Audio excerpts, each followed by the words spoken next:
মঞ্চে উপবিষ্ট রয়েছেন বিভিন্ন পর্যায়ের উপস্থিত বিভিন্ন পর্যায়ের অতিথিবৃন্দ এবং আমার সামনে উপবিষ্ট ইসলামী বিশ্ববিদ্যালয়ের ইবিয়ান এবং অন্য জায়গায় আগত ভাইরা, আসসালামু আলাইকুম রহমতুল্লাহ। আসলে আমি বক্তব্য দিতে চাইনি, কিন্তু আসলে স্যারের ব্যাপারে ইমোশনাল হয়ে 2 মিনিট কথা বলবো, একেবারে সংক্ষিপ্ত। আমাদের মাঝে অনেক বক্তা রয়েছেন, তারা মূল্যবান কথা রাখবেন। আর আমি আসলে আমার বাসায় এই অঞ্চলে না, ঢাকার অনেক দূরে অন্য প্রান্তে আর কি বাসাবো। তো ডক্টর আব্দুল করিম ভাইয়ের একটা পোস্ট দেখে আমি মূলত প্রোগ্রামে আসছি। আমি আমার আত্মীয়ের বাসায় বেড়াতে এসেছি আর কি, কাছাকাছি। তো আমার বাড়ি কুষ্টিয়া শহরের পাশেই, শহরতলি। আমরা যখন স্কুলে পড়ি, মানে 5-6-এ এই সময়, তো আমাদের ওখানে বিআরবি কেবলসের আমার বাবা ইন্তেকাল করেছেন। আমার বাবা এবং বিআরবি কেবলসের যিনি এখন চেয়ারম্যান, ওনারা মানে বন্ধু ছিলেন আর কি। তো আমাদের বাড়ির পাশে নতুন একটি স্কুল মসজিদ করলেন, মনে হয় 1990 সাল হবে। আমরা মনে হয় 5-এ পড়ি ওই সময়, বিআরবি কেবলসের চেয়ারম্যান সাহেব।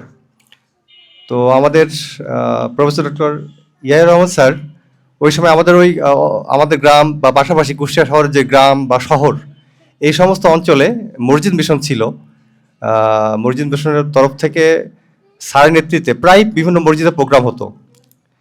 এবং আমার মনে হয় যে আমাদের ওই কুষ্টিয়া অঞ্চলটা ইসলামের দিক থেকে অনেকটা পিছিয়ে ছিল। স্যারদের মানে ডক্টর ইয়াহিয়া রহমান স্যারদের পদচারণায় আমার কাছে মনে হয়েছে যে আমাদের ওই অঞ্চলটা ইসলামের আলোয় উদ্ভাসিত হয়েছে, আলহামদুলিল্লাহ। তো আমার মনে পড়ে বিআরবি কেবলসের প্রতিষ্ঠিত মসজিদে একদিন প্রোগ্রাম ছিল। ওখানে আমাদের মানে এলাকার সবাই, সম্ভবত মাগরিবের পরে প্রোগ্রামটা, আমিও ছিলাম। আমিও মনে হয় 5 বা 6-এ পড়ি, আমার যতটুকু মনে পড়ে। তো স্যার যেরকম দরাজ কণ্ঠে আলোচনা রাখলেন, সাথে আমাদের কুষ্টিয়ার আরেকজন কৃতি সন্তান প্রফেসর তহুর আহমদ হেলালি স্যার, উনিও ছিলেন। এবং আমরা ওই সময় একেবারেই ছোট।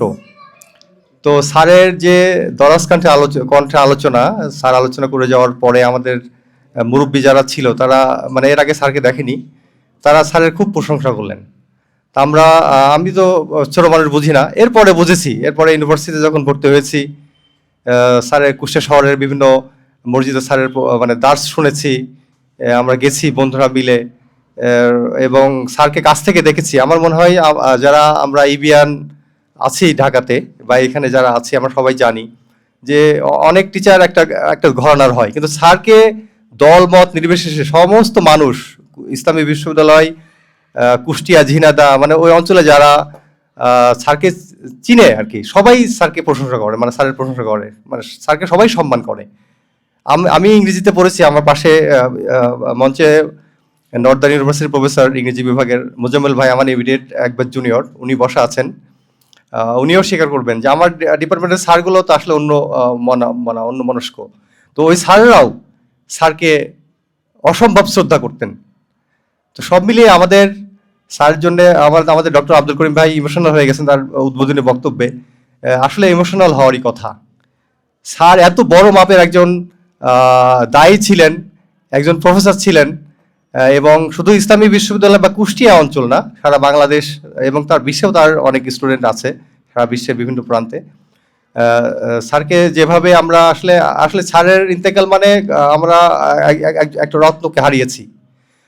তো সর্বোপরি সময় যেহেতু সংক্ষিপ্ত, আর আমি চলে যাব, আমার বাসা যেহেতু দূরে, অনেক কথা বলার ছিল। তো আমরা সবাই স্যারের জন্য দোয়া করব।